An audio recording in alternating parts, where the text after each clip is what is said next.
5 में से एक हो गया था, 3 करवाऊंगा, एक सिर्फ डिस्कस कर लूँगा, ठीक है जी। और उसके बाद टाइम काफ़ी ले लिया था बच्चों ने इसी चेंज इन एस्टीमेट के ही डिस्कशन में, तो रीवैल्यूएशन की तैयारी हमने पूरी कर ली थी और हल्की सी बात भी रीवैल्यूएशन की पिछली क्लास में हो गई थी, तो बस उतनी सी बात इंशाल्लाह आपके साथ भी मैं कर लूँगा, ठीक है जी। तो स्टार्ट करते हैं चेंज इन एस्टीमेट की बात। चेंज इन एस्टीमेट के बारे में मैंने आपको सिर्फ 2 बातें बताई थी कि चेंज इन एस्टीमेट की अकाउंटिंग सिर्फ इतनी सी ही है कि आपने 2 बातें याद रखनी है। पहली बात, जिस दिन एस्टीमेट में चेंज हुआ उस दिन की WDV आपको चाहिए और उसी दिन खड़े होके रिमेनिंग लाइफ आपको चाहिए। कॉस्ट जो ओरिजिनल थी इररेलेवेंट, ओरिजिनल लाइफ जो थी वो इररेलेवेंट हो जाती है। तो चेंज इन एस्टीमेट सिर्फ इतना सही है, पूरे हैं बच्चे तो सारे, गुंजाइश बना लें जी, सेकंड रो में बना लें, फर्स्ट रहने कोशिश कर लें बेटा। ये कोई ऐसा बार पॉज कीजिएगा। मैं आपको ये कह रहा था कि चेंज इन एस्टीमेट बस इतना सही है, तो परेशान होने की बात नहीं। चेंज इन एस्टीमेट बस इतना सही है, जिस दिन एस्टीमेट में चेंज आया उस दिन की WDV होनी चाहिए आपके पास और उसी दिन खड़े होकर, उसी दिन चेंज इन एस्टीमेट के दिन खड़े होकर रिमेनिंग लाइफ का आपको पता होना चाहिए, ठीक है। क्लियर है ये बात? चले अब फिर क्वेश्चन नंबर 1 दोबारा एक बार देख लें, उसमें एक छोटी सी बात थी वो करके फिर आगे चलते हैं। क्वेश्चन नंबर 1 था, ऑन यकम जनवरी 14 mister purchase an asset costing 20,000 on यकम जनवरी 12, सॉरी, ठीक है। Life of asset is 10 years and it's residual value is 2000, ठीक है जी।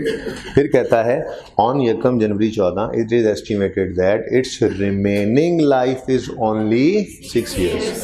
तो सवाल में हमें कल क्या गिवन था, परसों क्या गिवन था, रिमेनिंग लाइफ। क्या गिवन था? जो कि आपको सवाल में गिवन नहीं हुआ करेगा, ठीक है जी। इतना आसान नहीं है कि वो रिमेनिंग लाइफ खुद निकाल के दिया करेगा। तो नॉर्मली जो टेस्ट किया करता है वो रिमेनिंग लाइफ देकर नहीं करता बल्कि दूसरी बात करता है। तो आप ब्रैकेट लगा लें ज़रा, रिमेनिंग से ब्रैकेट स्टार्ट करें और 6 years पे ब्रैकेट एंड कर लें। रिमेनिंग यहाँ से शुरू हो रहा है ना, ब्रैकेट स्टार्ट करके 6 years पे ब्रैकेट एंड करें।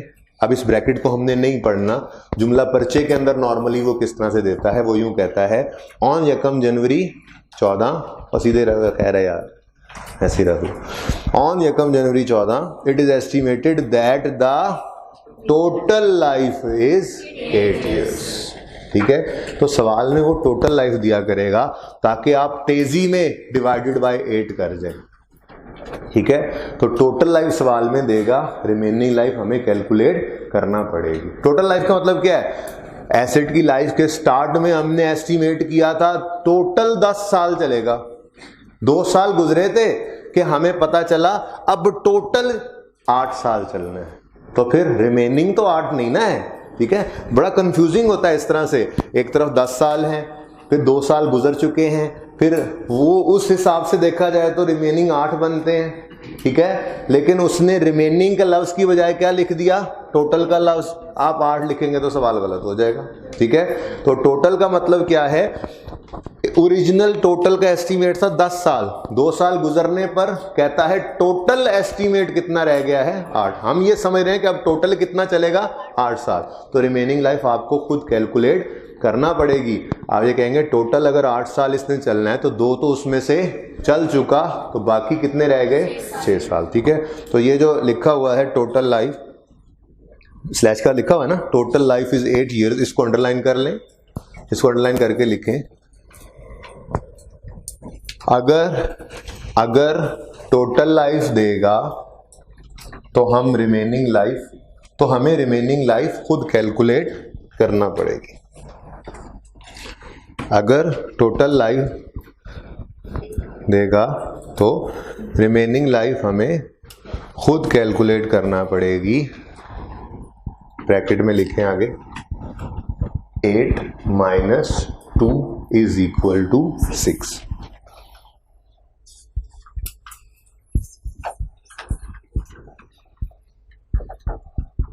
ठीक है, बात समझ आ गई है? चले अब नेक्स्ट क्वेश्चन करते हैं। ये एक बात थी जो हफ्ते वाले दिन वक्त तो ख़त्म हो जाने की वजह से मैंने डिस्कस नहीं की थी। आपसे पिछली क्लास ही डिसाइडिंग होती है, उसमें जितना पढ़ा जाता है फिर हम सारा उतना ही पढ़ते हैं, ऐसे ही है ना। इसलिए तो फिर कंप्लीटनेस इंश्योर होती है, वरना तो मुझे भूल जाए किसमें क्या पढ़ाया हुआ है किसमें क्या। क्वेश्चन नंबर 2, ऑन 1 जनवरी 15, यकम जनवरी 2015 है, डॉट मिसिंग है लगा लें।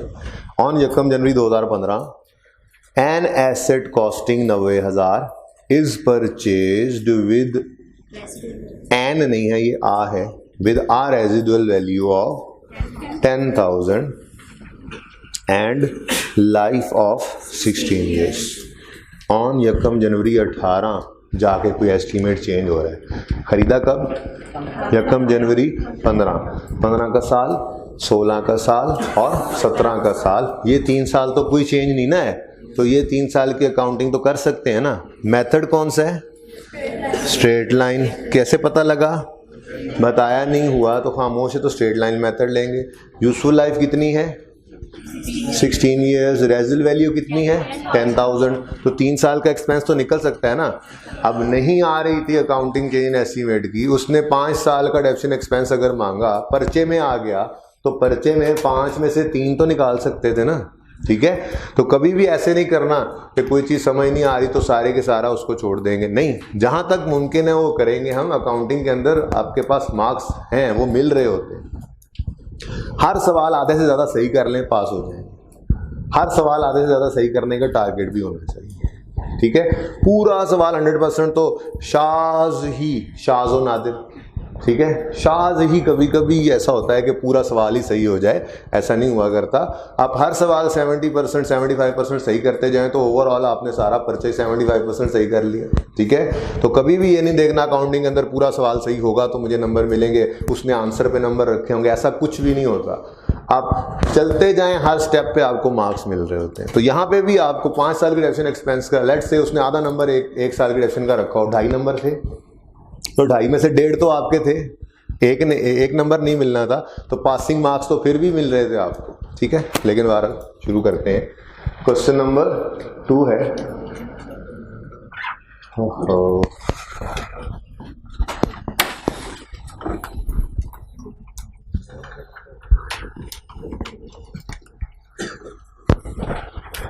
जी, किस दिन एसेट खरीदा हमने? यकम जनवरी 2015। एसेट की कॉस्ट कितनी है? 90,000। ओके। 31 दिसंबर 15 आया। ओके। डेप्रीसिएशन एक्सपेंस निकालना है, मेथड कौन सा है? स्ट्रेट लाइन मेथड का फॉर्मूला क्या है? Cost minus residual value over useful life.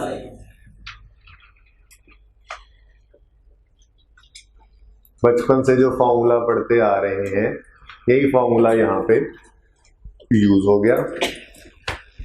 ठीक है जी, डेप्रीसिएशन एक्सपेंस निकालने के लिए ये फॉर्मूला आपका लग गया। 90,000 cost, 10,000 residual value divided by 16 useful life, 5,000।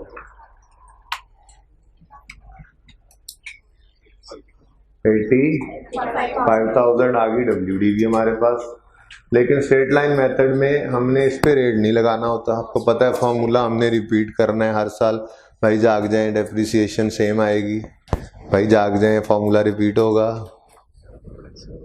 लौरा आ गया, उतरेंगे कसूर जाएंगे। अच्छा कहता है उतरूंगा। 31 दिसंबर 16। डेप्रीसिएशन सेम फॉर्मूला लिख रहा हूं, पर्चे में नहीं लिखेंगे दोबारा। स्ट्रेट लाइन का मकसद हर साल डेप्रिसिएशन बराबर ही लाना होता है, तो हर साल डेप्रीसिएशन 5,000 लिखते जाएंगे। अगर एक बार वर्किंग शो कर दिया तो इनफ है। बाहर यहाँ पे तो कुछ चीज़ें हमने याद भी करनी होती हैं, आपको पता है। ज़रा पहली बार 31 दिसंबर 17 तक भी कोई चेंज नहीं आया हो, तो फिर फॉर्मूला सेम है। 10,000 डिवाइडेड बाय 16, फिर 5,000 और 75,000 इज द बुक वैल्यू। ये WDV 31 दिसंबर 17 की है, इसी को हम यकम जनवरी 18 भी कह सकते हैं। क्यों इस तरह से लिखा? क्योंकि इस दिन एस्टीमेट में चेंज आ रहा है। क्वेश्चन कंप्लीट होने दें। पिछली क्लास में थोड़ी सी बच्चों ने डिस्कशन की, फिर साल के आखिर में अगर एस्टीमेट चेंज हो रहा है तो क्या करें, तो उसके ऊपर भी बात कर लेते हैं। फिलहाल क्वेश्चन कंप्लीट होने दें, ठीक है। अगर ऐसा क्वेश्चन जहन में है तो उसे होल्ड कर लें सिर्फ 2-3 मिनट जी। 31 दिसंबर 17 पे या यकम जनवरी 18 पे हमारे एस्टीमेट में चेंज आ गया। अब ऑनवर्ड्स डेप्रीसिएशन अगर कैलकुलेट करनी है, 31 दिसंबर 18 की डेप्रीसिएशन अगर कैलकुलेट करनी है तो cost minus residual value into rate नहीं कर सकते। इसके लिए फिर हमें फॉर्मूला थोड़ा सा चेंज करना पड़ा था। हमने कहा था जी फॉर्मूला हो जाएगा WDV at the date of change in estimate minus revised residual value over remaining useful life.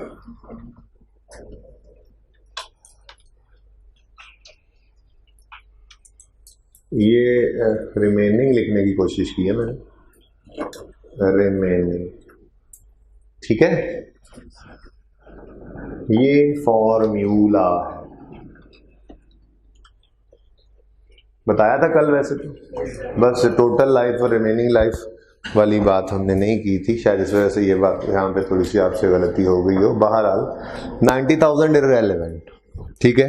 क्या चीज़ रेलेवेंट हो गई है, इसीलिए इस फॉर्मेट पे वर्किंग करते हैं कि एटलीस्ट WDV तो रेडीली अवेलेबल है। रिवैल्यूएशन में भी फॉर्मेट यही रखेंगे, मेथड स्ट्रेट लाइन का होगा, देख लेंगे, ठीक है।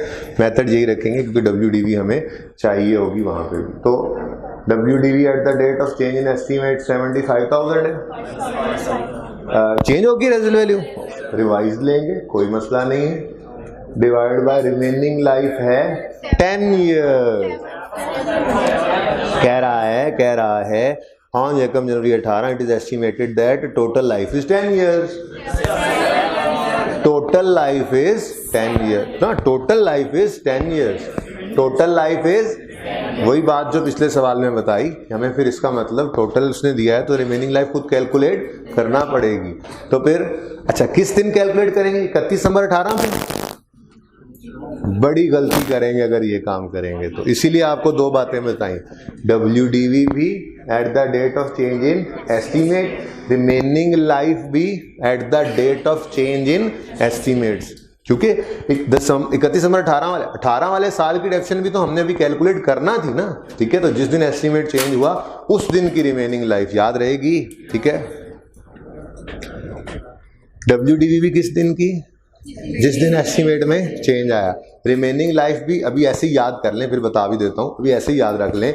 रिमेनिंग लाइफ भी किस दिन खड़े होकर कैलकुलेट करनी है? जिस दिन एस्टीमेट में चेंज आया। वो किस दिन आया है?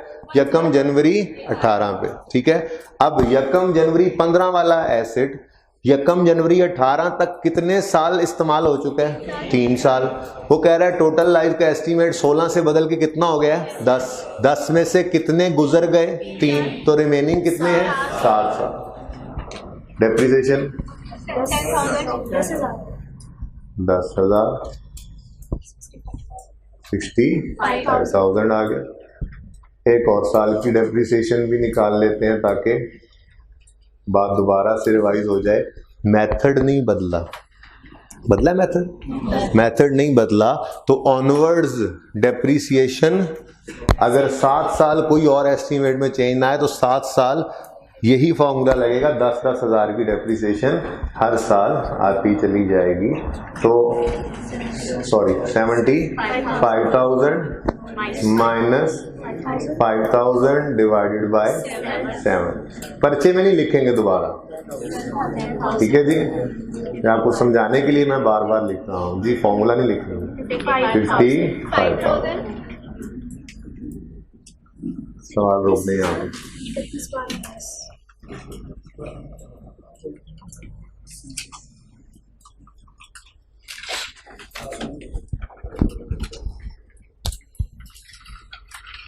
ठीक है जी, जरा जल्दी से नोट करें फिर मैं क्वेश्चंस लेता हूँ। क्या यार पीके पीके मारते रहे आप लोगों की तरह से।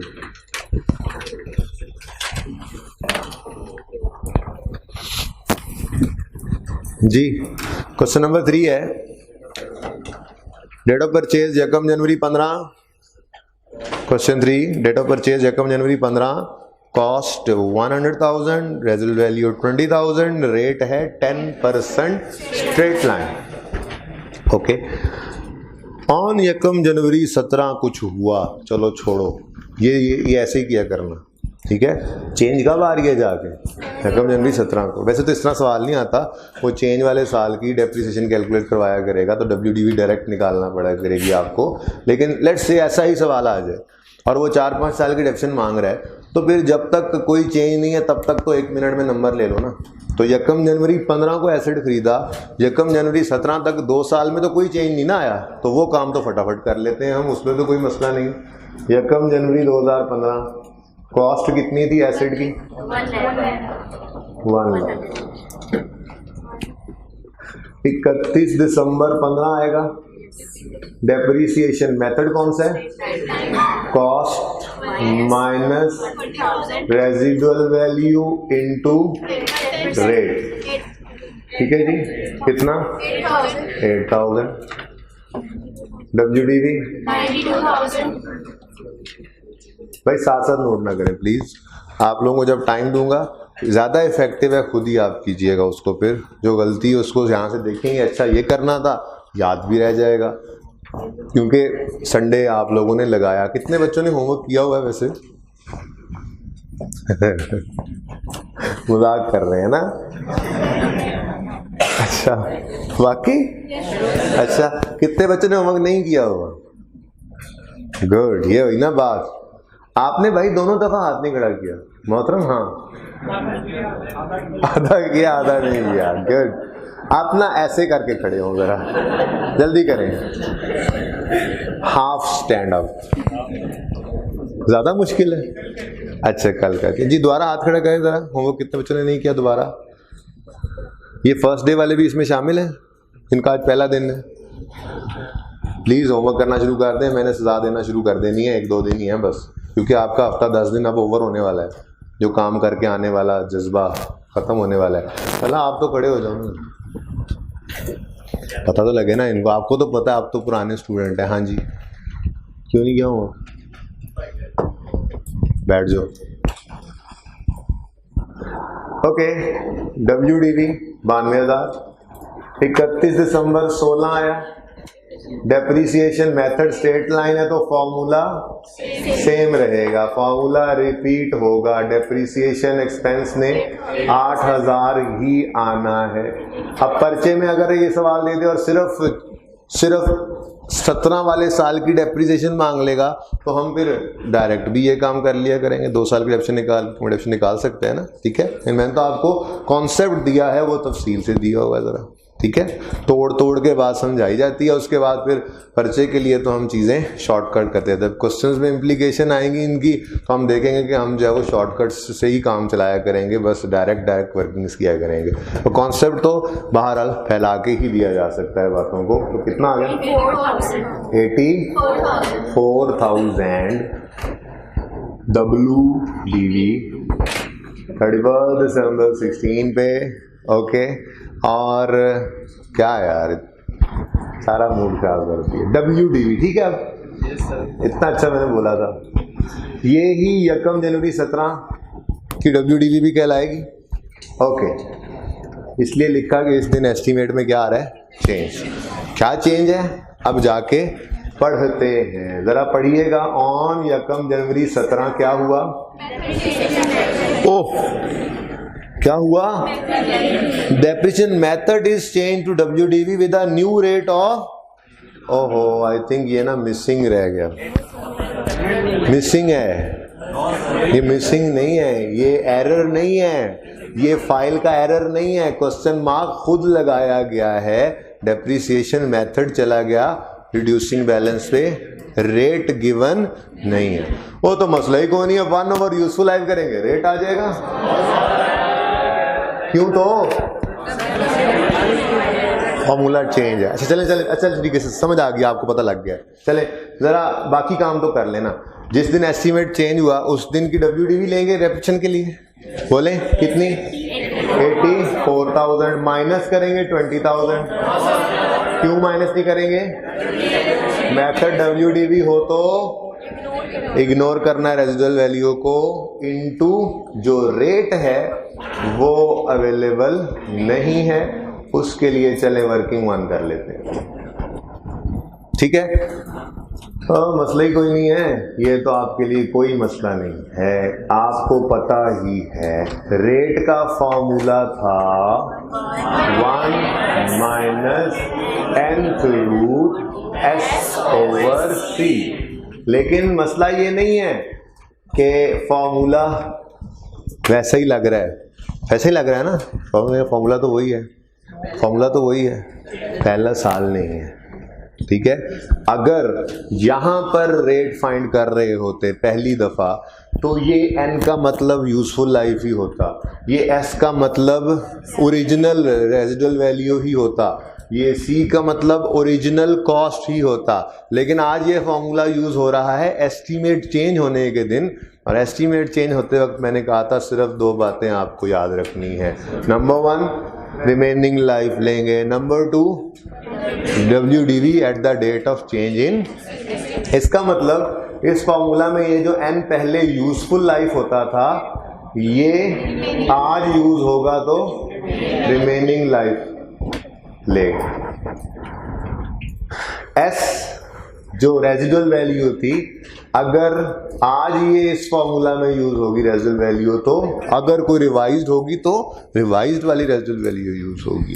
और ये C जो है ये कॉस्ट नहीं बल्कि WDV at the date of change in estimate होगी। ठीक है जी, तो ये छोटा सा कैच था, जबानी बात बता के भेजी थी कि चेंज इन एस्टीमेट के दिन रिमेनिंग लाइफ और उस दिन की WDV चाहिए होती है। तो आपको सोचना ये चाहिए था ना कि कॉस्ट तो रेलेवेंट ही नहीं है, ओरिजिनल लाइफ तो अब रेलेवेंट ही नहीं है जब फॉर्मूला यूज कर रहे हैं, तो ये थोड़ी सी चेंजेस करनी थी। बहरहाल ना हुआ कोई मसला नहीं, अब तो हो गया। 1 माइनस रिमेनिंग लाइफ निकालनी है, S ओवर C करना है। चले जरा पढ़ लेते हैं सवाल। ऑन 1 जनवरी 17 adaptation method is change WDV with a new rate, पता नहीं है, there is no change in residual value. तो कितनी थी पहले? 20,000 थी, तो आज भी 20,000 ही है। चले डिवाइडेड बाय 84,000 सामने गिवन है, ले जी ये 2 फिगर्स तो आ गई हमारे पास। अब कहानी रह गई है रिमेनिंग लाइफ की। ठीक है जी, तो कितने साल गुजर गए? 1 जनवरी 15 से 1 जनवरी 17 तक कितने साल गुजर गए? 2 साल गुजर गए। ठीक है, टोटल लाइफ ओरिजिनली थी कितनी ये पता होगा तो 2 साल माइनस करके रिमेनिंग निकालेंगे ना, वो सवाल में गिवन ही नहीं है। नहीं गिवन तो नहीं है ना, ये तो ना कहें कि नो सर गिवन है, गिवन तो नहीं है। देखें स्ट्रेट लाइन मेथड था लेकिन यूजफुल लाइफ गिवन नहीं थी, हमें उसने क्या दिया हुआ था? Rate of depreciation 10%। तो स्ट्रेट लाइन के अंदर 10% रेट से अगर यूजफुल लाइफ निकालनी होती थी तो पहला दूसरा लेक्चर याद करें, 1 ओवर रेट। कैसे? 1 ओवर 0.1 करेंगे तो क्या आ जाएगा? चेक करें जरा, बल्कि चेक ना करें, जहाँ 10% SL लिखा हुआ है उसके आगे ही एक तीर का निशान लगाएं और वहां पे लिखें 1 over 0.1 is equal to 10 years. Originally 10% rate का मतलब क्या है? यूजफुल लाइफ 10 साल थी ओरिजिनली। ये भी छुपा हुआ था इस सवाल के अंदर। ठीक है जी, तो लिख लिया ऊपर आपने, जहां 10% स्ट्रेट लाइन लिखा हुआ है उसके साथ आपने लिख लिया होगा 1 over 0.1 is equal to 10 years. उस 10 ईयर्स के साथ लिख सकते हैं आप original life, original useful life.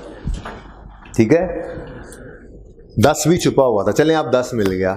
10 साल थी ओरिजिनल यूजफुल लाइफ 1 जनवरी 15 पे, यकम जनवरी 17 तक कितने साल गुजर गए?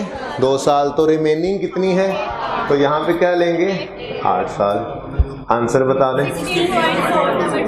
16.42% है। ले जी, यही रेट है जिसकी हमें तलाश थी, 16.42%। आंसर बता दें। 13794 डेप्रिसिएशन 70206 WDV आ गया। अच्छा 92 आ रहे हैं, चलें जी 2 कर लें तो फिर ये 8 कर लें, कोई मसला नहीं। 2-3 बच्चे कम से कम आंसर बताया करें, कैलकुलेट तो सब किया करें। जो लोग क्लास के अंदर कैलकुलेटर चलाते हैं परिचय में उन्हीं का कैलकुलेटर चलता है, वरना तो फिगर्स ही नहीं मिल रही होती। 5 कहाँ गया, 7 कहाँ गया, मल्टीप्लाई कहाँ गया। तो क्लास में जो कैलकुलेशन करते हैं ये भी बहुत टाइम कंज्यूमिंग काम है। पर्चे के अंदर तेजी से हाथ का कैलकुलेटर पे चलना और कैलकुलेशन का सही होना, वो कॉन्फिडेंस कहाँ से मिलेगा? मैं आपको रोक दिया करता हूँ क्लास में इसीलिए कि मत करें मेरे साथ नोट, आप कैलकुलेशन करें फटाफट कैलकुलेशन करके चेक करें एक्यूरेसी कैसी है, इससे कॉन्फिडेंस आएगा। वरना पर्चे में अक्सर वहम होता है, 2-3 दफ़ा एक कैलकुलेशन कर रहे होते हैं, खामखा में टाइम ज़ाया कर रहे होते हैं। तो ये कॉन्फिडेंस यहीं पे मिलेगा आपको, तेज़ी से कैलकुलेशन की। करेक्ट है, 1 दिन 2 दिन 10 दिन 2 महीने 4 महीने जब यही काम किया तो पर्चे में बैठ के आप तेज़ी से कैलकुलेशन करके कहेंगे सही ही होती है यार मेरी कैलकुलेशन, कई दफ़ा देखा। बात समझ आ रही है? तो कैलकुलेटर यूज़ किया करें। ऐसे ही आवाज़ सुनाई दे गई तो बस ठीक है वही है जी हमारा भी आंसर, ऐसे ना किया करें प्लीज़ जी। एक और साल 31 दिसंबर, मेथड कौन सा है? रिड्यूसिंग बैलेंस है तो फॉर्मूला रिपीट, फॉर्मूला सेम नहीं रखना बल्कि 70208 पर 16.42% लगाएंगे जी। बोले आंसर 111528। वैसे WDV अगली रिक्वायर्ड तो नहीं है लेकिन चले 5860 हाँ सही है, कर रहा हूँ, सब्र तो करो, साथ ही ले लिया करो, एक्सपंज कर देंगे। लगता है भाई ने मेरे साथ लड़ पड़ने लगा, लेकिन यार दूसरी क्लास में आप सही पढ़ाते हैं, आप पे शुक्र लगाते हैं। ऐसे जी कितने बच्चों ने ये ऐसे ही कर लिया था? नहीं, ये मैं नहीं मान सकता। चलें बाकी सब सर नीचे करें, खुद करें ये काम। 2 मिनट पूरे हैं आपके पास।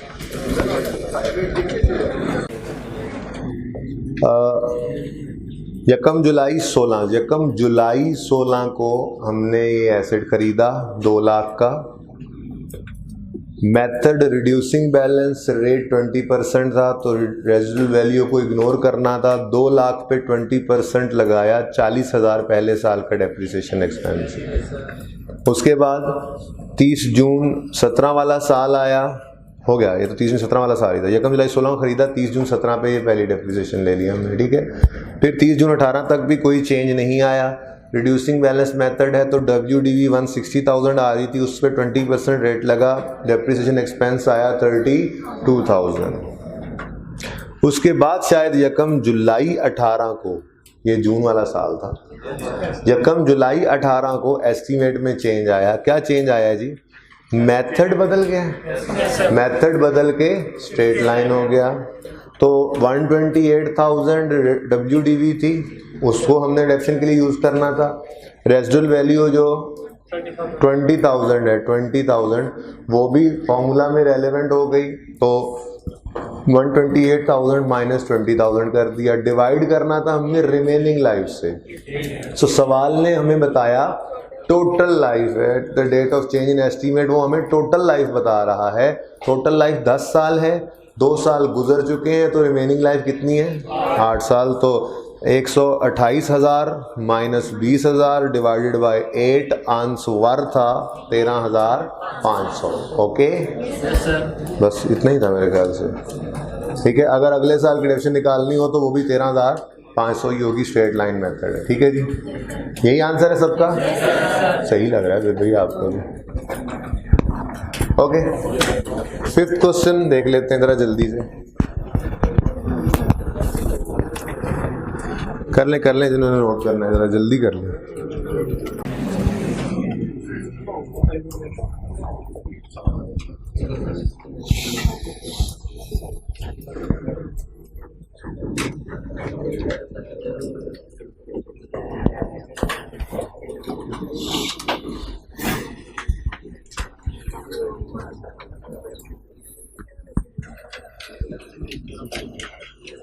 करें जी 5। क्वेश्चन 5 है जी, डेट ऑफ परचेज 1 जनवरी 10, कॉस्ट 50,000, रेजिडुअल वैल्यू 10,000, लाइफ है 10 साल। Method used is WDV, rate given नहीं था। इसका मतलब पहले ही दिन WDV मेथड का फॉर्मूला लगा के हमें रेट निकालना पड़ना था, यानी पहले साल में भी हमें रेट गिवन नहीं था, पहले साल ही फॉर्मूला लगना था। अभी तक देखिएगा किस दिन खरीदा, 1 जनवरी 10 को। 1 जनवरी 10 पे कॉस्ट कितनी है, 50,000। ओके, उसके बाद रिड्यूसिंग बैलेंस मेथड है, तो 31 दिसंबर 10 पे डेप्रीसिएशन एक्सपेंस निकालने के लिए 50,000 माइनस रेजिडुअल वैल्यू करेंगे, नहीं करेंगे, इनटू रेट। रेट पता नहीं था, वर्किंग वन इसकी करनी पड़ेगी। ठीक है जी, तो वर्किंग वन, अब ओरिजिनली रेट फाइंड करना है हमने। इसमें देखें, पहले दिन मैंने आपको कहा था वही नॉर्मल फॉर्मूला है, 1 माइनस एन जो है वो यूजफुल लाइफ है। भाई उधर नोट करना रोक दें, अब फिलहाल सब इधर तवज्जो करें प्लीज। साल के पहले दिन कौन सा एस्टीमेट चेंज हो रहा है, लाइफ के स्टार्ट में तो अभी यही वाले एस्टीमेट ओरिजिनल एस्टीमेट्स थे। तो यूजफुल लाइफ कितनी गिवन है सवाल में, 10 साल। यहाँ पे वही ओरिजिनल यूजफुल लाइफ 10 साल लेनी थी। ठीक है जी, और रेजिडुअल वैल्यू वही ओरिजिनल जो बताई गई है, कितनी है, 10,000 रेजिडुअल वैल्यू आ गई, और कॉस्ट है 50,000।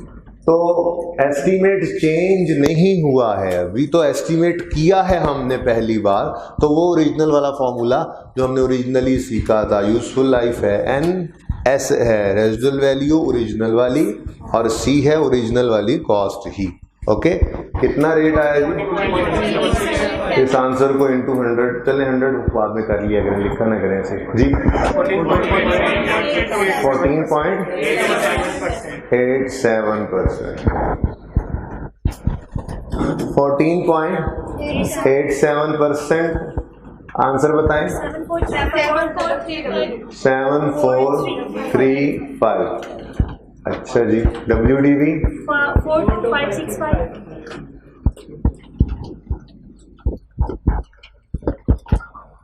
एस्टीमेट में किस दिन चेंज आ रहा है, ऑन 1 जनवरी 12। इसका मतलब है अभी 31 दिसंबर 11 की डेप्रीसिएशन भी कैलकुलेट की जा सकती है, तो 50,000 पे रेट लगा देंगे। हाँ सर, आप जब इस स्टाइल से बोलते हैं तो गलत बोलते हैं, वैसे हम सोए होते हैं, लेकिन आप ऐसे बोलते हैं तो हमें पता लग जाता है ना, या वैसे भी सोचते हो।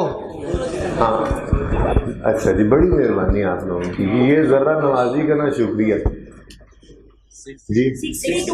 6329 WDV बता दें, 36235 है। अच्छा जी, अच्छा जी, अब 31 दिसंबर 11 है, ये WDV 31 दिसंबर 11 की है, और इससे अगले ही दिन 1 जनवरी 12 को एस्टीमेट चेंज है। मैंने आपको बताया है 36236। मैंने आपको ये बताया है कि पेपर के अंदर वो यूं लिख दिया करता है, ड्यूरिंग 12 फलां एस्टीमेट चेंज, ड्यूरिंग 12 लिख देता है। आपने स्टार्ट ही अज्यूम करना है, उस साल की डेप्रिसिएशन कैलकुलेट करनी होती है। ठीक है, उस साल को स्किप फिर भी कभी भी नहीं करना। ओके जी, 31 दिसंबर 12 पे हमने डेप्रिसिएशन निकालनी है। अब देखते हैं हुआ क्या है। ऑन 1 जनवरी 12, सीधा ना करना यार, on 1 January 12 the total life is estimated at, total life पहले कितनी थी स्टार्ट में, 10, अब कितनी रह गई, 5, with no change in method. अच्छा, मेथड नहीं बदला, तो मेथड नहीं बदला तो बस कुछ भी नहीं करना। लाइफ चेंज हुई है? इस फॉर्मूला में लाइफ यूज हुई थी रेट निकालने के लिए। अब स्ट्रेट लाइन वाली बात तो है नहीं कि रिमेनिंग लाइफ निकाल लें डायरेक्टली। इस लाइफ में तो फॉर्मूला को इम्पैक्ट करना था, तो इसका मतलब डेप्रीसिएशन तो बिल्कुल 36236 पे वैसे भी लग जानी थी, मेथड के हिसाब से भी लग जानी थी, लेकिन जो नया रेट है वो हमें कैलकुलेट करना पड़ेगा वर्किंग 2 में। इसका मतलब 2 दफा फॉर्मूला लगाना पड़ना था, एक बार ओरिजिनल एस्टिमेट्स के साथ, एक बार वो नए वाला जो फॉर्मूला सीखा अभी थोड़ी देर पहले, तो 1 माइनस रिमेनिंग लाइफ 5 है, 5 टोटल लाइफ देगा। ध्यान करना है, पर्चे में बार बार कह रहा हूं, उसे पसंद है इस तरह से टेस्ट करना आईकैप को, टोटल लाइफ देके। तो टोटल लाइफ वो कह रहा है 5, एस्टीमेट 5 पे चला गया है। तो कितने गुजर चुके हैं? 1 जनवरी 10 से 1 जनवरी 12 तक 10 और 11 का साल गुजर गए। तो 5 में से 2 गुजर गए, तो रेजल वैल्यू में कोई चेंज कहता है नहीं है, लेकिन कॉस्ट नहीं। 36236 जी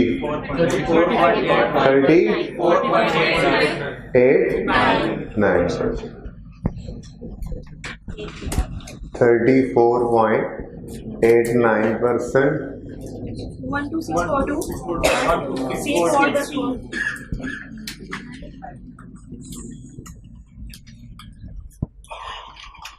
23594. 23594 बस सही, आगे क्या जाने की जरूरत है, पता ही है आपको। अगले साल 23594 पे 34.94% लग जाएगा। ठीक है, क्लियर है ये? चल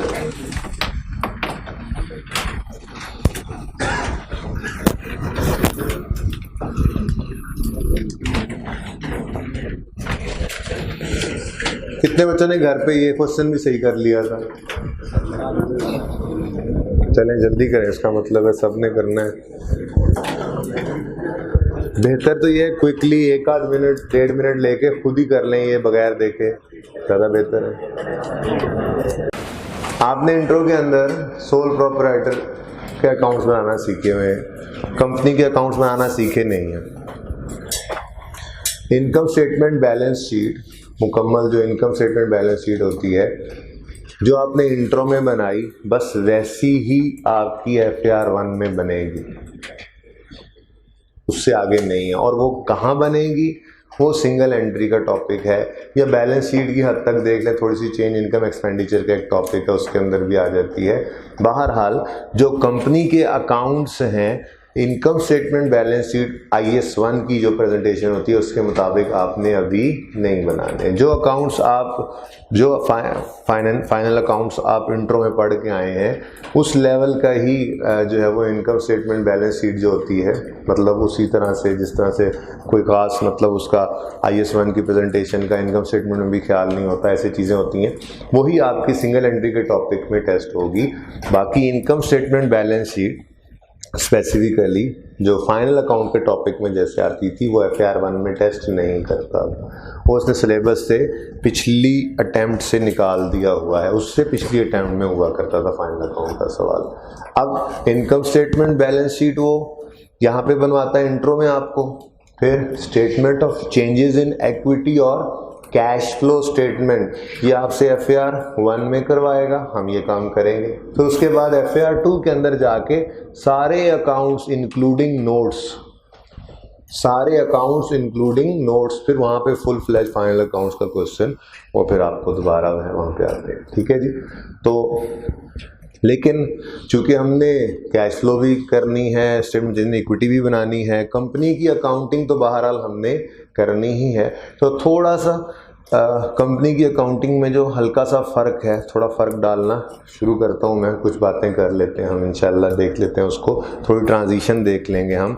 इस जो 10-12 मिनट की बात हम करेंगे, इस 10-12-15 मिनट की बात से हमें इंशाल्लाह कैश फ्लो के टॉपिक में भी फ़ायदा होगा, स्टेटमेंट इन इक्विटी के टॉपिक में भी फ़ायदा होगा।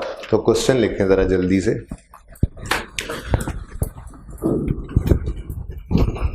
An individual started a business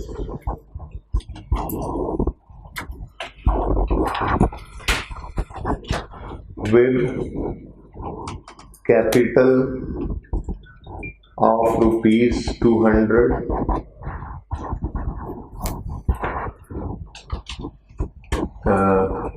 on यकम जनवरी 2016.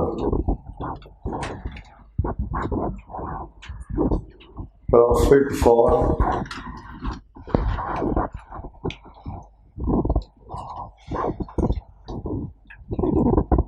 2016 और 17 is rupees 70 and rupees 90 respectively.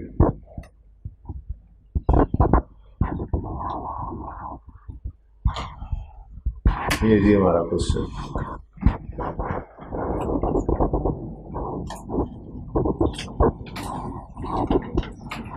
बस ये क्वेश्चन से थोड़ा सा मैं आपको इंट्रो वाली बात करवा रहा हूँ, थोड़ी सी रिवाइज, उसी से फिर हम FAR1 की तरफ जाएंगे.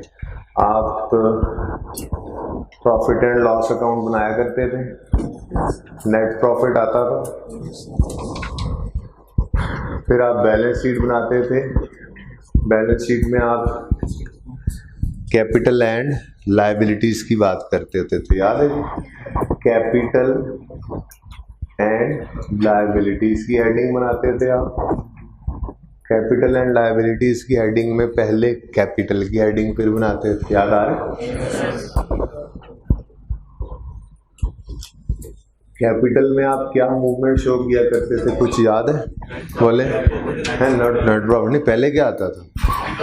Opening capital. कोई फ्रेश कैपिटल हो तो प्लस भी हो सकता है, लेकिन उसको रहने दें. ओपनिंग कैपिटल प्लस किया करते थे आप नेट प्रॉफिट, लेस किया करते थे आप ड्राइंग्स, और आप पहुंच जाया करते थे क्लोजिंग कैपिटल.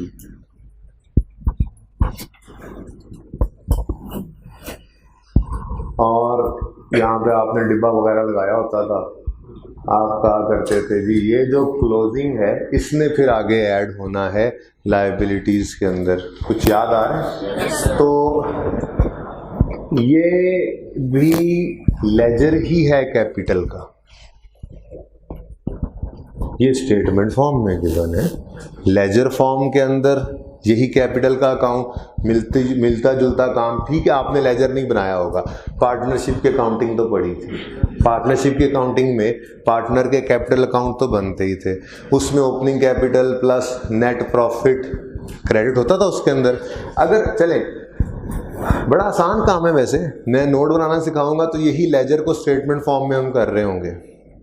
देखें, बहुत ही सादा सा काम है. इधर देखें,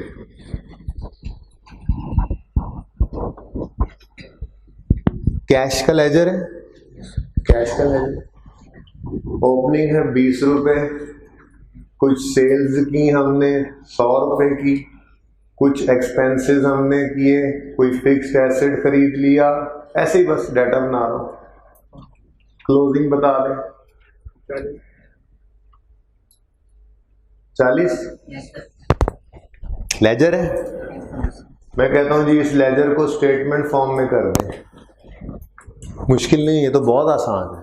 क्या करेंगे हम कहेंगे जी ओपनिंग कितना 20 plus sales 100 less expenses 30 less fixed asset 50 closing is 40.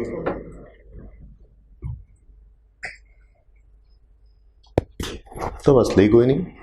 आप स्टेटमेंट फॉर्म से लेजर बनाना चाहें वो फिर थोड़ा सा मुश्किल है. थोड़ा मुश्किल क्यों?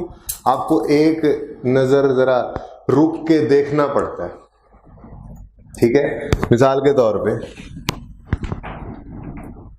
मैं स्टेटमेंट से लेजर की तरफ आना चाह रहा हूं, तो ये किस चीज की स्टेटमेंट बनी हुई है? कैश की. ठीक है, कैश की स्टेटमेंट बनी हुई है, तो कैश की नेचर क्या है? तो फिर हमें ओपनिंग लिखने के लिए सिर्फ ये सोचना पड़ेगा कि अगर कैश है तो इसका ओपनिंग किस तरफ आएगा? डेबिट साइड पे। एक बार ये लिख लिया फिर तो मसला ही कोई नहीं, प्लस डेबिट ही आते रहेंगे, माइनस, भाई सही है। ऐसे ही ये एक डेबिट नेचर का अकाउंट है। अगर ये क्रेडिट नेचर का अकाउंट हो तो क्रेडिट नेचर का, यहाँ पे भी कोई डाटा ले लेते हैं, वैसे ही अज्यूम कर लेते हैं, ऐसे डाटा वगैरह क्या। मिसाल के तौर पे ओपनिंग कैपिटल था 500 रुपये, नेट प्रॉफिट आया इस साल में 150, 70 रुपए की ड्राइंग्स कर ली, क्लोजिंग बता दो 580। मैं कहता हूँ जी आप इसको लेजर में कन्वर्ट कर दें, तो कौन सा मसला है? आप कहेंगे बस सिर्फ ये देखना है कि कैपिटल की नेचर क्या है, क्रेडिट नेचर है, तो फिर ओपनिंग बैलेंस किस तरफ आएगा? क्रेडिट साइड पे। इतनी सी बात। प्रॉफिट ऐड हो रहा है तो फिर क्रेडिट, वो प्रॉफिट की नेचर भी तो क्रेडिट है, बताया था आपको, ठीक है जी। तो प्रॉफिट 150, ड्राइंग्स डेबिट, माइनस हो रही है तो डेबिट 70, क्लोजिंग 5। तो स्टेटमेंट फॉर्म में हो आप, चाहे आप लेजर फॉर्म में हो, बात तो एक ही है, ठीक है।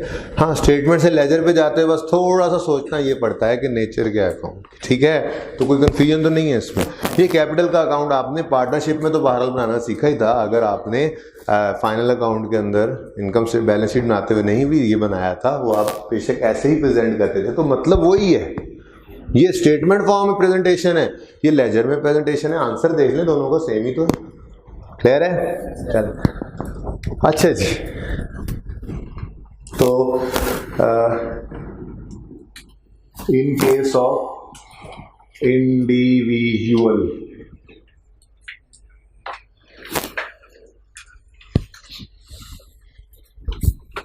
मैं वही बचपन वाली आपकी अकाउंटिंग आपके सामने करने लगा हूं अब इस क्वेश्चन के लिए, इस क्वेश्चन के हिसाब से जी। कैपिटल का लेजर मुझे चाहिए। यकम, ये 2016 बिजनेस स्टार्ट हो रहा है, ठीक है। नोट ना करें, इससे समझने वाली बात है, जरूरत पड़े तो एंड पे कर लीजिएगा, ठीक है जी। यकम जनवरी 16 पे ब्रॉड डाउन बैलेंस बता दें कितना है। मैंने मारना है 200 वालों को। यकम जनवरी 16 पे कुछ भी नहीं है, यकम जनवरी 16 पे ही एंट्री होगी, तो वो एंट्री बनेगी cash debit capital credit. Opening कहाँ से आ गया? ओपनिंग तो हो ही नहीं सकता। लो 200, कौन लोगो तुसी जी। एंट्री ये है, ये है entry, cash debit capital credit, कितने से? 200 से। फिर पहले साल का प्रॉफिट कितना आया? 70, दूसरे का 90, 70 प्रॉफिट है तो क्रेडिट, सही है। जो नेचर कैपिटल की वही प्रॉफिट। कैपिटल ओनर घर से लाया था, प्रॉफिट बिजनेस ने कमाया था। जो घर से लाया था वो भी ओनर का, जो बिजनेस ने कमाया वो भी ओनर का, ठीक है ना। इसलिए तो कैपिटल में ऐड करते थे कि जो घर से लाया वो कैपिटल, जो बिजनेस ने कमाया वो भी उसी का है। बिजनेस आज बंद हो जाए तो ये किसका पैसा है? ओनर का पैसा। पेएबल टू ओनर, ये पेएबल टुवर्ड्स ओनर है ये कैपिटल। कैपिटल का अगर हम कॉन्सेप्चुअली को दूसरा नाम बचपन में सिखाया जाता है लेना चाहें तो वो क्या है? Liability towards owner. बिजनेस की लायबिलिटी टुवर्ड्स ओनर वो कैपिटल कहते हैं, ठीक है। तो जो घर से लाया था वो भी बिजनेस पे लायबिलिटी है टुवर्ड्स ओनर, और जो घर से वो पैसा लाया था बंदा ओनर, वो बिजनेस ने यूज करके जो प्रॉफिट्स कमाए वो भी बिजनेस के पास अमानत है, किसकी? ओनर की। इसीलिए प्रॉफिट भी वहीं ऐड हो गया। क्लोजिंग बता दें 270। ओके, 2017 की बात कर लेते हैं। ओपनिंग तो कुछ नहीं होगा ना, फिर अब होगा, लेकिन फ्रेश कैपिटल कोई नहीं है, सवाल में नहीं है ना, ठीक है। अच्छा, अगर ड्राइंग्स होती तो यहां आ जाती, सवाल में नहीं रखी मैंने बस, ठीक है। ओके, ओपनिंग 270, इस साल का प्रॉफिट 90, सवारी 90 ना 90, स्पीड 190, वो वाला 90। ड्राइंग है कोई? नो भाई, इसको काट देना यार, मालूम मैं जरा बैग गया था। 360, ओके जी। भाई आप सुनते हैं ना बाद में, मेहरबानी। ओके जी, तो ये कैपिटल अकाउंट है। अगर मैं बैलेंस शीट बनाना चाहूं, बल्कि उसका भी एक्सट्रैक्ट एज ऑन 30 जून 2017 और 30 जून 2016, वही बैलेंस शीट है, वही कैपिटल एंड लायबिलिटीज की हेडिंग है। उसमें आपके पास कैपिटल डायरेक्ट आ जाएगा। फर्क सिर्फ ये, वहां पे हमने वर्किंग करके क्लोजिंग निकाला, यहाँ पे क्लोजिंग ही हमने लेजर से उठा लेना है। 2016 में 270, 2017 में 360। ठीक है, ये अकाउंटिंग वो जो आपने सीखी हुई थी, बस थोड़ा सा उसका मैंने आपको एंगल दूसरा दिखाया, यानी कि अगर हम उसी स्टेटमेंट फॉर्म को लेजर में कन्वर्ट कर दें। ठीक है, अब थोड़ा सा डिफरेंस है, जरा गौर कीजिएगा। In case of company, assume कर रहा हूं कि ये सारा डाटा कंपनी का, इंडिविजुअल का नहीं, बल्कि आ कंपनी स्टार्टेड बिजनेस। ठीक है, क्या फर्क आएगा इधर देखिए। सबसे पहला फर्क तो ये है कि सोल प्रोप्राइटरशिप में ओनर अकेला होता है, तो सारा कैपिटल भी उसी का, इसीलिए कैपिटल अकाउंट बनता है। कंपनी के केस में hundreds of thousands of owners होते हैं और शेयर कैपिटल को शेयर कर रहे होते हैं। हर कोई अपना अपना शेयर लेके आता है बिजनेस चलाने के लिए, इसलिए कैपिटल का नाम बदल के रख दिया जाता है शेयर कैपिटल। सिर्फ नाम ही हद तक बदल जाता है, बाकी जर्नल एंट्रीज कॉन्सेप्ट तो वही है। ये पेबल टुवर्ड्स ओनर ही है, brought down nil. Entry fresh capital, entry cash debit capital credit, कितने से? 200 से। ठीक है, हाँ, छोटा सा जो चेंज आता है वो क्या है, क्योंकि ओनर्स काफी ज्यादा होते हैं, तो बिजनेस जो प्रॉफिट कमाता है वो कैपिटल में नहीं डालते डायरेक्ट, बल्कि उसको अलग से अकाउंट के अंदर रखा जाता है, जिसका नाम एक्यूमुलेटेड, हाँ करंट जैसा ही है। किसी ने करंट की आवाज दी, करंट लगा किसी को, भाई वो हम पार्टनरशिप में जिसको करंट अकाउंट कहते थे, उसी से मिलता जुलता अकाउंट ही है। जब कैपिटल अकाउंट फिक्स्ड बना लेते थे, उसको फिक्स कर लेते थे और फ्लक्चुएशन सारी करंट में उठा लाते थे, ये उसी तरह का ही है। प्रॉफिट यहाँ पे पड़े हैं, बहरहाल इसको कहते हैं एक्यूमुलेटेड प्रॉफिट्स या रीटेन्ड अर्निंग्स। मतलब देखें, आपको मैंने अभी बताया कि जो ओनर घर से पैसा लाए वो भी उन्हीं का है, और जो बिजनेस ने उस पैसे को इस्तेमाल करके प्रॉफिट्स कमाए वो भी तो उन्हीं का है। ठीक है, रिटेन्ड का मतलब क्या है? बिजनेस में जो प्रॉफिट्स कमाए गए हैं वो अभी ओनर्स को बांटे नहीं गए, रिटेन रखे गए हैं, यूज हो रहे हैं मजीद बिजनेस को ग्रो कराने के लिए। ठीक है, अभी एक्यूमुलेट हो रहे हैं, इकट्ठे हो रहे हैं प्रॉफिट्स। ठीक है जी, तो ओपनिंग कितना है भाई? बिजनेस शुरू होते ही, कौन सा बिजनेस ऐसा है शुरू होते ही पहले से प्रॉफिट्स एक्यूमुलेटेड पड़े हो? ऐसी कोई बात नहीं है। एक्यूमुलेटेड प्रॉफिट्स नील थे। इस साल का प्रॉफिट कितना आया? 70। ओके, क्लोजिंग बताएं। 200 और इसका क्लोजिंग 70। अगले साल में चले गए, अगले साल शेयर कैपिटल ब्रॉट डाउन है कोई? 200 है। कोई फ्रेश कैपिटल है? नहीं, तो वही ब्रॉट डाउन वही कैरी डाउन, ठीक है। ओके, रिटेन्ड अर्निंग्स की बात करें तो कोई ड्राइंग्स जिसको कंपनी के केस में डिविडेंड का नाम दे दिया जाता है, बस इतना सा फर्क है, डिस्ट्रीब्यूशन ही है प्रॉफिट्स की, जैसे वहां पे थी, नहीं है सवाल के अंदर। इसलिए जितना प्रॉफिट था सारा ही रिटेन्ड पड़ा था पिछले साल का, 70 का 70 रिटेन्ड अर्निंग्स 2017, ये 2016 का अकाउंट था, लिख लीजिएगा। ब्रॉट डाउन 70, इस साल का प्रॉफिट 90, क्लोजिंग 160। अगर हम कंपनी के केस में बैलेंस शीट बनाना चाहे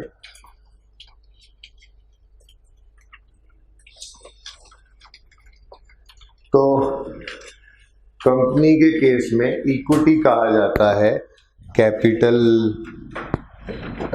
शेयर कैपिटल हो या एक्यूमुलेटेड प्रॉफिट्स हो, या आने वाले दिनों में एक दो चीज़ें और भी आएंगी। मैं इश्यूएंस ऑफ शेयर कैपिटल की बात करूंगा आपके साथ, जिस दिन कैश फ्लो स्टार्ट करने से पहले कर लूँगा, आधा घंटा पौना घंटा लगेगा हमारा उस पर। तो इश्यूएंस ऑफ शेयर कैपिटल में आपको पता चलेगा शेयर प्रीमियम भी होता है, ठीक है। ये तो रिवैल्यूएशन की एक एंट्री होनी है जिसकी तैयारी के लिए मैंने इतनी सारी बातें की हैं। एक एंट्री की तैयारी है, वो इक्विटी एंड लायबिलिटीज का पोर्शन आता है, जिसमें हम बात कर रहे हैं इस वक्त प्योरली इक्विटी की। शेयर होल्डर्स इक्विटी भी कहते हैं इसको, घर से लाए या बिजनेस में कमाया, शेयर होल्डर्स का ही है जी। क्या आएगा? शेयर कैपिटल 2017 2016, शेयर कैपिटल कितना था 2016 में? 200, 17 में 200। रिटेन्ड अर्निंग्स अलग है जी, 70 और 160। टोटल करें तो इसका टोटल कितना है? 270। इनका टोटल कितना है? 360। ठीक है, तो मतलब ये भी एक तरह का कैपिटल ही है, बस तोड़ लिया हमने, घर से आने वाला पैसा और बिजनेस में जो कमाया और अभी तक रिटेन्ड पड़ा है। ठीक है जी। अनफॉर्चुनेटली रिवैल्यूएशन का लफ्ज़ भी इस्तेमाल नहीं कर सका मैं, दूसरी क्लास में हो गया था। ठीक है जी, तो इंशाल्लाह कल करेंगे। होमवर्क यही क्वेश्चंस हैं और कुछ होमवर्क नहीं है।